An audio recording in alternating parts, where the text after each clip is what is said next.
Bob Jensen is the president of Kenyan International, based here in Houston, and also has offices other parts of the world as well. He spoke with us just before heading to the disaster area, headed off to Thailand. He returned last Thursday, here to offer some impressions. Now, when we last spoke to you, there was just really no real good sense of how widespread this disaster was. Your impressions after being there?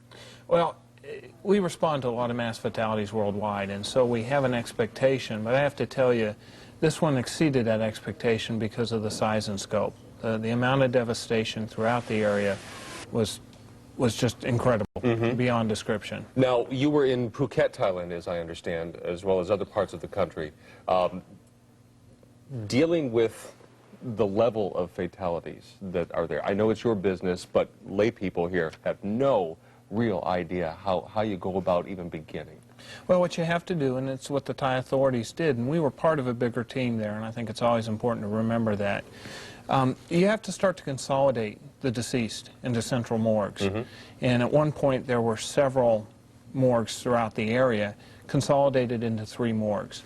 Well, that process is going on. You begin to move equipment in, as we did from London and Sydney, and you begin the post-mortem process, which is a forensic examination to try to collect records.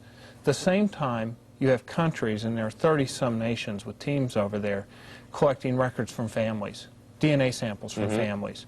And those records have to eventually be matched, and that's how you will make the identifications. Sure. People from all over the world have been donating millions and millions and millions of dollars to help the relief effort. I got some sense that you were pleasantly surprised at how that relief is hitting the ground there in the areas that need it.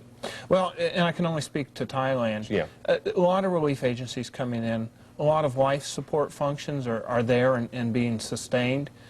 So we didn't see some of the things that I think are probably happening in Sri Lanka or Indonesia. Okay. People are getting food, they are getting water. I think the challenge they're going to have is long-term because the tourism is gone. Certainly. The hotels are empty and people were leaving. They were not coming in, and that, of course, is their livelihood. And I know your work will take months and months and months, and we'll check back in with you as well. Bob Jensen from Kenyan International, thanks for your wisdom and your impressions this morning. Thank you.